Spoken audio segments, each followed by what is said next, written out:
Hi, everyone. Good morning. So this is our first session on collaborative research experiences.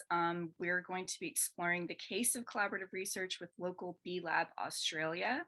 And we have Alice Klettner with us today. She will be, we're actually going to be watching a recorded video with including Alice and two other researchers. So I'll go ahead and do some introductions for who you're about to hear from. So in this recording, first we'll hear from Wendy Stubbs. Wendy is an associate professor in the School of Social Sciences at Monash University in Melbourne, Australia. And she has pioneering research in the field of business models for sustainability and on incorporating research on BCorps and purpose ecosystems that support the emergence of purpose-driven businesses. Currently, she's chief investigator for an Australian Research Council funded project on sustainability transformation pathways for small to medium enterprises, SMEs, and co-investigator on the Transform project, which is funded by the Canadian Social Sciences and Humanities Research Council. And in this project, they're seeking to accelerate sustainability entrepreneurship in local spaces and facilitate SMEs to experiment with transformative business models. So that's Wendy. Then we'll hear from Alice, and Alice will be here for some Q&A after we play the recording. So Alice Klettner is a senior lecturer at the University of Technology Sydney Business School, and she's a member of the Center for Business and Sustainable Development. Her research examines corporate governance and responsible business from both a legal and management perspective, particularly the impact of soft law on organizational behavior. Her research interests include the role and responsibilities of boards of directors, gender diversity in leadership, and regulation of corporate sustainability. And then last in the recording, we'll be hearing from Christoph Dembeck. And Chris is a senior lecturer in social impact at the Center for Social Impact Swinburne. He's a visiting research professor at WSB Poland, and he's a founding member of Values 20, which is a global group of experts that are supporting the G20 leaders in developing human-centric approaches to public policy and global challenges. He's also done work on managing impact that spans across many industries and many types of problems. And in addition to this research and teaching, he offers support for businesses, nonprofits, capital providers, and policymakers in building solutions, strategies, and business models that deliver lasting positive impact. So these are great speakers, and this video is amazing. There's a lot of information here, so we'll listen and then we'll have some time for Q&A after.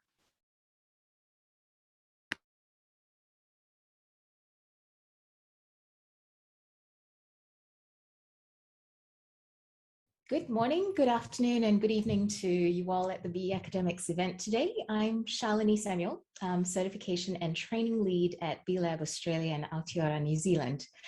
Before beginning, I'd like to do an acknowledgement of country.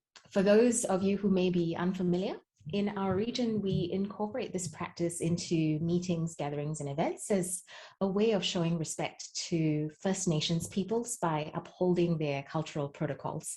And this practice really serves to remind us that here in Australia, that every day we live, we work, and we dream on Aboriginal and Torres Strait Islander lands. So in this spirit, we acknowledge the traditional custodians of country throughout Australia and their connections to land, sea, and community. We pay our respects to their elders, past, present, and emerging, and extend that respect to all Aboriginal and Torres Strait Islander peoples today. Okay, so with that, I'm thrilled to introduce 3 research projects currently underway in our region. Sustainability transformation pathways for small to medium enterprises, stakeholder governance and purpose in BCorps, and a pilot study of impact business models of certified BCorps. Each of these projects play an important role in growing and shaping the movement in our region. And I won't say more about them because you'll get to hear from the experts shortly. But from our perspective, these projects will help us shape our strategy as we gain greater understanding of the influence of BCorps in the region, as well as the impact of broader ecosystem actors on them. They will aid us in identifying practices that can drive greater consideration of stakeholder interest in business decision-making And they will support us in building the case among government and business for more businesses to embed a purpose-driven approach like BCorps. And we really expect that these rich insights gained will support us in managing and growing our impact in line with our theory of change. And so with much gratitude, I'd like to hand the Zoom floor over to Wendy. Thank you very much, Shalini. And thank you very much to everyone who's watching this. Very much appreciate the opportunity to present our research today on BCorps. Thanks, Alice.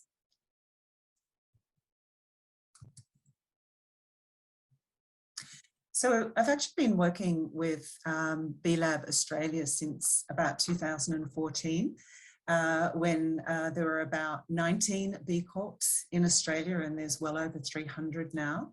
And I've worked on multiple research projects, which are evidenced by some of the papers that I've published over the years since 2014. So BLab actually helped to smooth the way for the research, and were extremely helpful in helping with recruitment and also participating in research projects. So BLab Australia themselves have been part of the research project. So I've onto about my fourth research project. So the research has looked at a number of aspects of BCorps over the years. I've explored motivations of early adopter BCorps, and that was the 2014 project.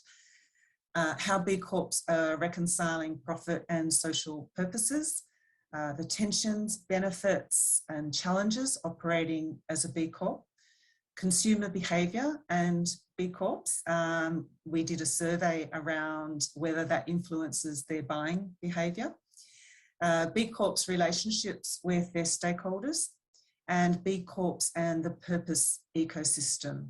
So we were particularly looking at the intermediaries such as BLab that facilitate purpose-driven businesses such as BCorps. So my latest project, thanks Alice, is this project, which is Sustainability Transformation Pathways for Small to Medium Enterprises, SMEs, in Australia, particularly looking at urban SMEs in Sydney and Melbourne. It's a project funded by the Australian Research Council. It's a 3-year project. We're in our first year.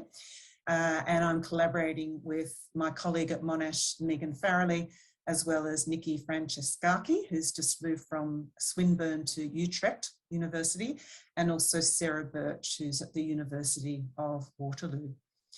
So this project has 2 main goals. The first one here, which you can see, is to try and understand what SMEs, such as BCorps, can teach us about how other SMEs can successfully adopt business models and practices, sustainable business models and practices. And secondly, how the external environment or context, which we're referring to as the enabling environment, how it influences SMEs' adoption of sustainability-oriented innovations. So we're interested in understanding how BCorps and other what we're calling lighthouse SMEs, those leaders, how they experiment with sustainability innovations, so how they try out new ideas, sources of ideas and knowledge, their practices, processes, relationships, who's involved in the innovation process, the skills and capabilities required for sustainability innovation and transformation, what they learn, where and who they go to for support, and so on. A large number of the SMEs we're talking to are certified BCorps, and in fact certified BCorps as well as social enterprises, as well as fair trade certified, and so on. The second part of the project seeks to understand how the external context or the enabling environment influences their adoption of sustainability-oriented innovation, and how the policy and governance conditions available to support SMEs facilitate or inhibit their adoption of more sustainability-oriented practices and business models.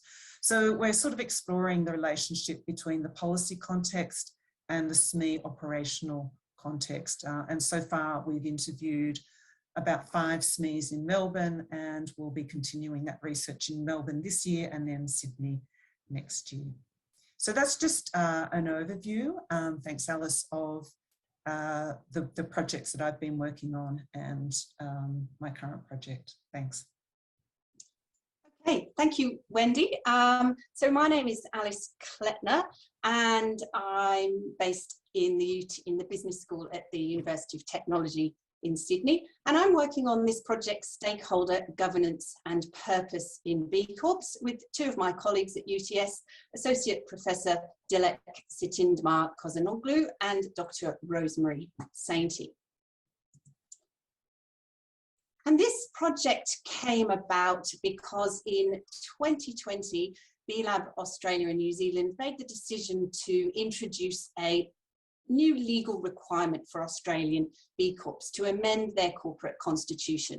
And this has a long history, but it's because in Australia, we do not have a specific legislative framework for purpose-driven business like the Benefit Corporation in the US. So a decision was made to ask all B Corps in Australia initially to amend their constitution to introduce 2 clauses.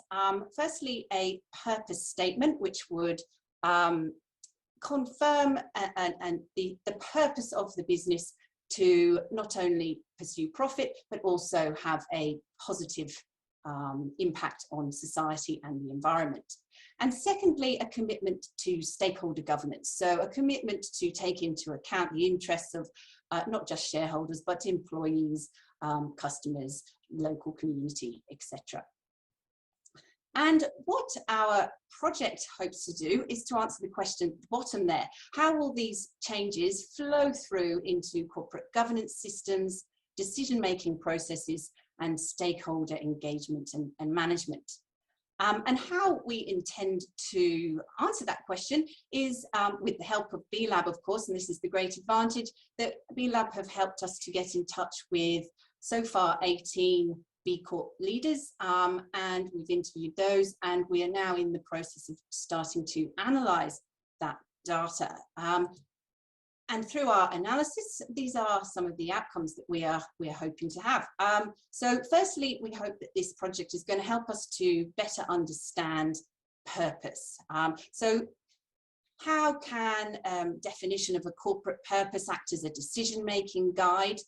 What is the value of defining purpose for business, and how can businesses best communicate that purpose to their stakeholders?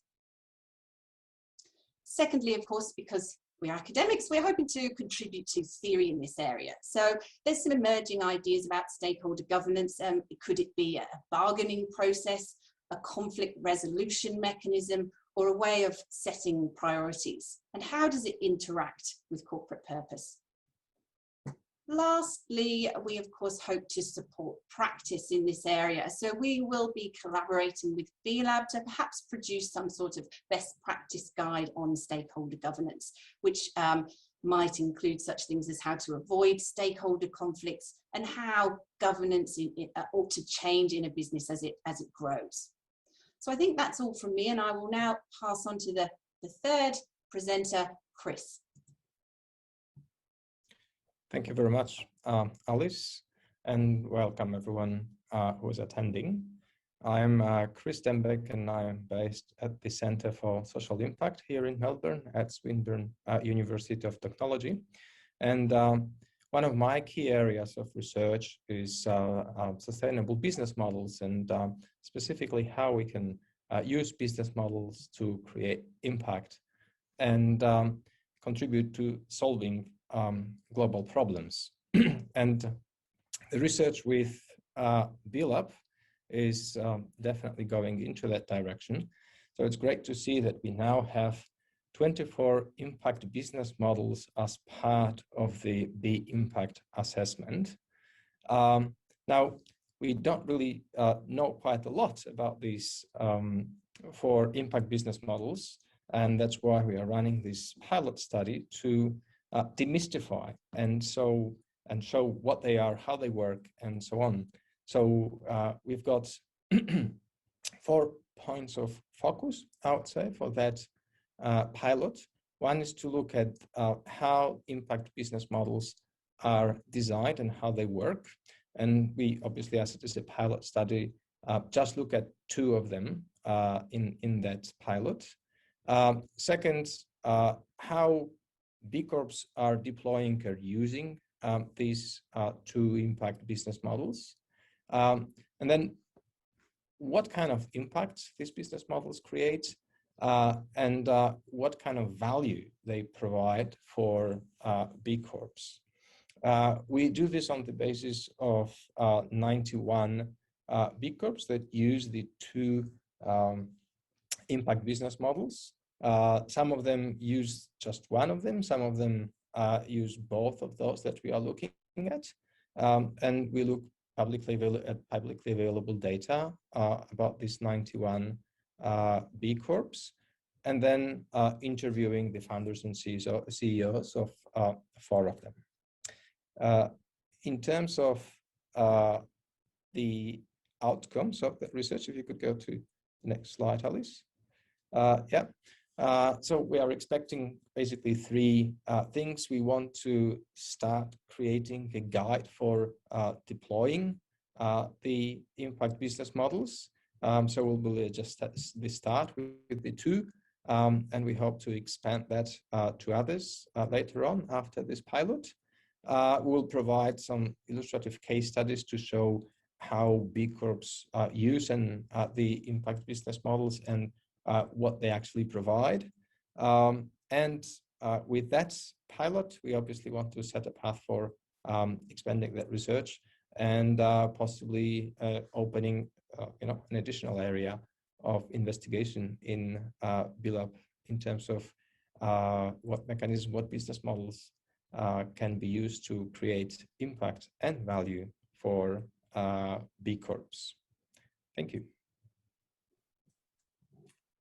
So thank you all for attending today, and thank you for your interest and your attention. If you do happen to have any questions about any of what was covered today, you'll find that Alice is actually here live at 1 o'clock in the morning Australia time. So feel free to reach out to her, and our email, the email addresses of the researchers are there as well.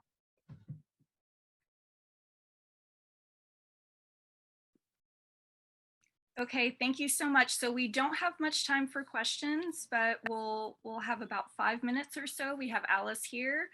Do we have any questions from anyone? If so, please share your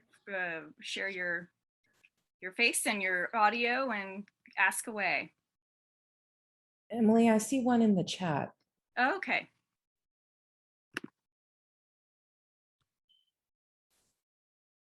Okay, so David, are you here? Would you like to ask your question? I am here. I'm sorry, I'm a little bit in transit, so I'll just pop in. Thank you for the presentation. And this is really not a particular question to you. It's not a challenge. It's really more kind of a question a little bit for the movement.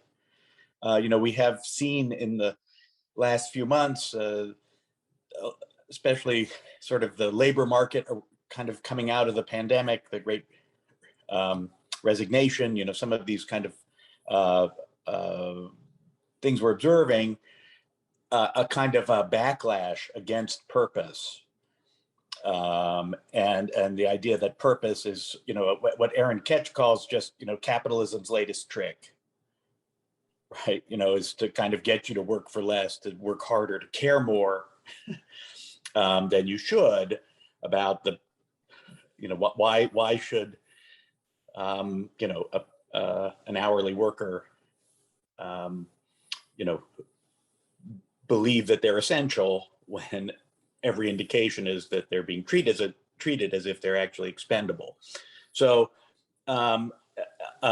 anyway, I as a strong believer in purpose, I teach it.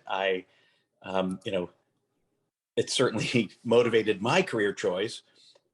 So I'm just wondering if the question of, I feel like we're going to have to come up with as a movement, a response to the challenge to purpose and a defense of purpose, where purpose matters and where it is being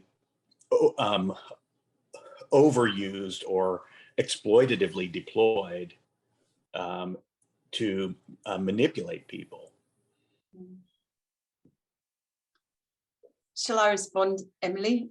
Yeah, and I think it's a great question because, yeah, sort of, you know, it's the question of not just is purpose real, but is it the latest greenwashing kind of way of, and all I can say is that it's so inspiring chatting with the actual BCorps for this kind of research, because you do, we've certainly got that feeling that purpose is hugely important to all of the people working in these organizations and in helping them direct their mission. So I don't know, yeah, it's a great question, is how do we get that message out into the wider world? And I think that's partly what our research is trying to do. What we're finding, at least, is that one of the biggest challenges for BCorps, and probably for any organization that has a strong purpose, is communication and different methods of communication to different kinds of stakeholder groups, and getting the frameworks in place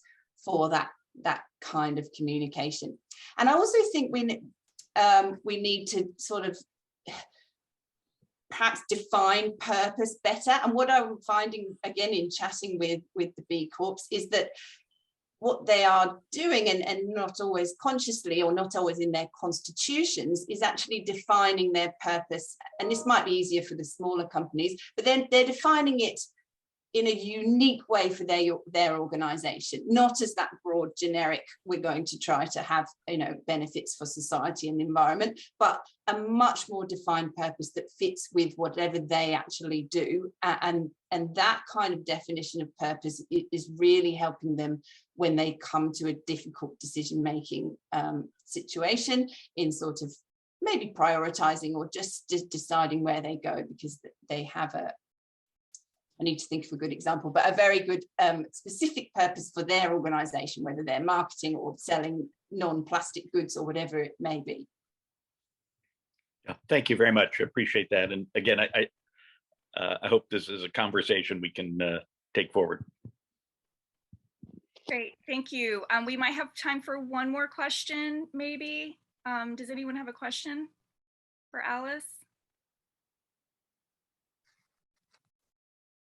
So I actually have one. I just want to ask if you could speak to just lessons learned. This is a great example of researchers working pretty closely with BLab.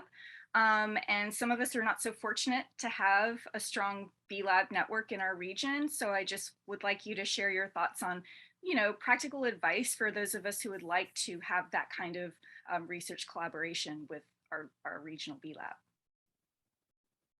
Yes, I think, well, one small silver lining of the pandemic is that you don't necessarily have to be dealing with a local organization. You know, you can connect more widely now that we're all more familiar with Zoom. So I think that has helped in this kind of research and in forging connections. And I think the important thing with this sort of research is that it has to have benefits for both parties. So there has to be benefits for the academics, and there also have to be benefits for BLab. And we have to remember that it's you know, I think they all are non-profit organizations. So this is not necessarily going to be the kind of research where you get a large bunch of funding, but more in-kind support and thinking about research impact, which is something that academics have to do a lot more, and also something that, of course, BLab would be interested in, because that's exactly what we want to do. We want to, you know, to help the movement and work out exactly where organizations can put their efforts in to have the biggest effect. Thank you, Alice, and thank you everyone for this recording and for orchestrating that. And I think now we're ready to move on to our next session on collaborative teaching experiences.